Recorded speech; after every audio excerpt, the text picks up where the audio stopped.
So, pirmado na raw ni Mayor at ni Kapitan yung aking demand letter ayon dito sa text na natanggap ko kayo nung umaga, mga kadyani, no? Pero bago ang lahat, ito lang, no? Maglalambing ako sa inyo na paki-follow po ang aking mga social media account.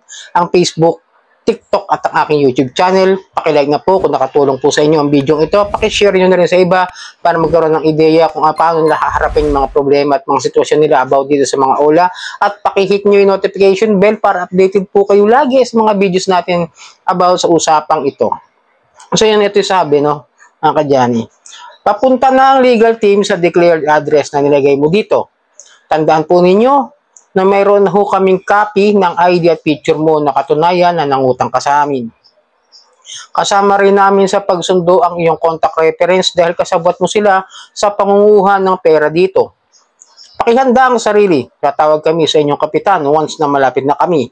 May dala kaming demand letter na nilagdaan ng inyong mayor at kapitan. Oy, di wow! Yan na naman sila. Kumala na naman ng tres. Sablay.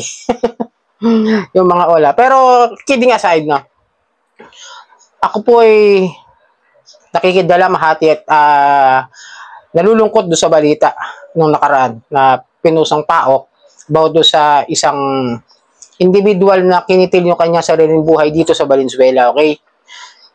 Ito yung mga dahilan kung bakit ginawa ko yung mga gitong videos. Para magkaroon ng kahit konti na lakas ng loob, hindi ko man makausap lahat ng mga lumalapit sa akin sa Messenger, sa TikTok at even sa aking mga comments sa YouTube. Hindi naman po kasi ako 24/7 na kaya kong tulungan lahat ng mga lumalapit sa akin. Okay? Pasintabi na lang po sa iba na hindi ko talaga agad-agad kayo mabibigyan ng sagot. Dahil ako po mismo ay nagtatrabaho. Kailangan ko rin pong tulungan yung aking sarili, yung mga mahal ko sa buhay. Kailangan namin magbayad ng mga nirerentahan namin bahay, kuryente, tsaka tubig. Kailangan din namin ng mga expenses, di ba? Kailangan rin namin yung aming buhay ay magpatuloy rin, cycle of life, ika nga. Mga ganitong videos ang ginawa ko dahil way back 2022, dahil sabi ko sa inyo, marami na ako natanggap na harassments. Like that. Ngayon, nakakatanggap pa rin ako. Bakit, kanyo? Kasi nagre-review tayo ng mga OLA. Kung okay bang utangan o hindi. Doon sa aking side channel, yung Sir Johnny. No?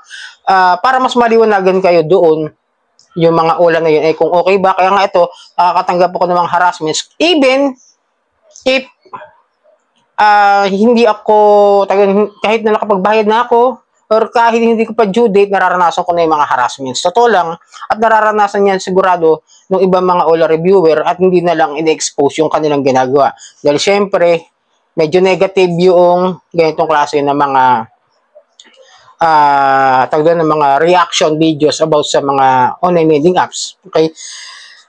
Kung para sa inyo napanood nyo na wala nang kwenta sa inyo yung mga ganitong klase ng videos, pwede naman po scroll up. Okay? Skip nyo na lang yung videos ko na ganito. Kung sa tingin nyo wala nang kwenta para sa inyo at paulit-ulit ako. Kaya ako paulit-ulit dahil maraming bago.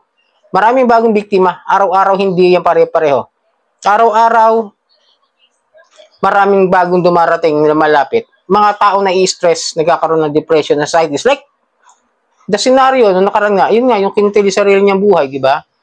Yun yung dahilan kung bakit pinapakita ko sa inyo itong ganitong klase ng harassment is kung paano ko siya hinahandle. Okay? Tandaan nyo, yung mga ganitong klase ng mga harassments, hanggang harassments lang yan. Hanggang ganyan lang yan, hanggang text lang yan. Hanggang sa ma-stress ka at magkaroon ka nga ng matinding anxieties and mental health issues. Kaya yung iba, hindi na alam yung gagawin dahil sa sobrang kahihiyan, pananakot, pagbabanta, pamamahiya. Lahat kinokontak. Pero yung ano sabi, di ba? Ang sabi rito, pinirmahan na raw yung demand letter para sa akin, ni Mayor at ni Kapitan. Ano yung karapatan nila lumapit kay Mayor at anong karapatan nila lumapit kay Kapitan para pirmahan yung demand letter? Hindi na kailangan ng pirma ni Mayor at ni Kapitan yung mga demand letter. Mag-aral kasi kayo na maigi. Hindi yung puro kayo text. Tsaka kung magbabanta kayo na pupunta kayo sa bahay, wala namang problema. May mga pumupunta sa bahay ko, noon pa man, ng mga lending companies na nahihiraman ko is welcome naman sila as long as we can settle properly and professionally. Not like this. Okay? Sa inyo mga OLA agent na lagi nandiyan lang sa harapan ng computer nyo, tapos send too many Lahat na nakautang. Pati yung walang utang, singi-singi, tinatakot nyo, ginagawa nyo. Ano sabi?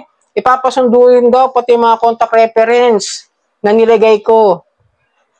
Mali kasi kayo ng proseso. Kung tinawagan nyo ba muna yung mga contact reference ko, kung totoo ba yan o hindi, at para mapatunayan sa inyo na yan ay talagang kakilala namin, tawagan nyo muna. Hindi yung kung kailan hindi nakapagbayad, tsaka nyo tatawagan. At kung kailan trip nyo tawagan, tatawagan nyo, sasabihin nyo, damay kayo dyan. Diba? Kaya ingat kayo mga kadyani, no? Yung mga bagong, ngayon lalo ngayon nakakaranas ng mga bagong newbies, ika nga. Mga beginner, sige ito. Kausapin nyo na. I will advise you, ulitin ko yung mga itong klase ng mga payo ko sa inyo. Kung nakakaranas na kayo na may tumatawag sa mga kamag-anak ninyo, kapatid nyo, mahal nyo sa buhay, at sinasabi may tumawag na niningil ng utang, aminin na lang natin. That's the real, that's the reality. Nagkakaroon talaga tayo ng utang. Kasi yung problema minsan, totoo lang, no? Naiintindihan ko naman yung iba, ayaw nila magsabi na may utang sila sa mga kamag-anak o sa mga, kahit sa asawa, kahit sa magulang, ayaw nila sinasabi kasi nahihiya. That's the big problem. Kasi, normal naman sa tao na may mga utang eh. Ako nga eh, ang dami ko pa rin utang hanggang ngayon, pero hindi naman yun ang point ko para sabihin nyo na, ayaw nyo na sabihin, sa mga mahal sa buhay, may mga mahal tayo sa buhay na hindi talaga nakakaintindi. Yun lang yung real talk. The reality rin. Na may mga mahal tayo sa buhay na hindi tayo maiintindihan bakit tayo nangutang. Ngayon, kung talagang kinailangan nyo yung pera para maipantawid sa gastusin ng inyong pamilya, nagkaroon ng sakit, nakapagpanghiram kayo, ngayon ang problema ko dahil hindi kayo makapagbayad agad, dahil nga sa 7 days na yan, naipit na kayo, nagkaroon na kayo ng pagkakabaon-baon na tapal-tapal system na kayo, dumami yung ulam ninyo. Explain nyo sa kanila yung totoo, na ganun po yung senaryo na nangyari sa inyo. Nalin lang kayo sa simula pa lang. Diba? Ika nga, na-scam na kayo. Nasindikato na kayo. Nabigyan kayo ng maliit na halaga. Ayun, ang problema lahat. Naipost sa social media. Even me, naipost na ako. Tandaan niyo yan, di ba? Nilagyan pa nga ng scammer tong taong ito. Yun, nakabalandra yung mukha ko. Buti na naman, nakaganda yung filter ng picture ko ron. Pero, joking aside, no? Kidding aside. Tandaan nyo, no? Hindi naman kasi sagot. Kung medyo mahina kasi ang loob ninyo, I will advise you, layuan nyo itong mga ganitong klase ng mga pautang. Kaya nga, ako para sa akin, ako kasi matibay na yung mukha ko eh. Matibay na yung loob ko eh. Kahit ganyan na, tinatawanan ko lang yung mga ganyan. Pero, in your part, kung hindi nyo kaya, please, huwag nyo babasahin. Hanggang ganyan lang naman yan eh.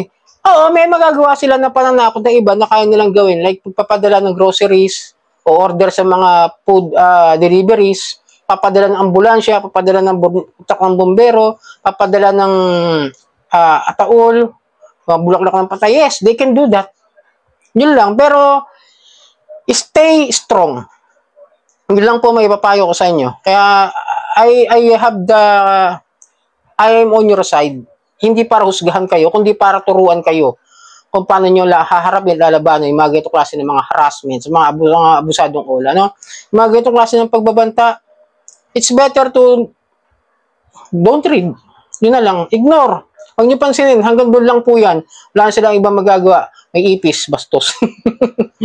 Sorry. So yun, sana nakatulong sa inyo mga kadyani. Muli, maglalabing ako sa inyo na pakipalo po ang aking mga social media account. Facebook, TikTok at ang aking YouTube channel. Maraming salamat at hanggang sa muli.